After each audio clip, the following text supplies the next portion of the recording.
रे काटा से ठोक देबो चिमनी के भाटा में झोंक देबो देखबो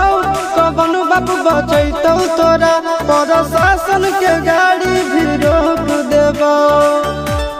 बेटा जी सुनो बेटा रे काटा से ठोक देबो चिमनी के भाटा में झोंक देबो देखबो कवन बाप बचैतौ तोरा प्रशासन के गाड़ी भी रोक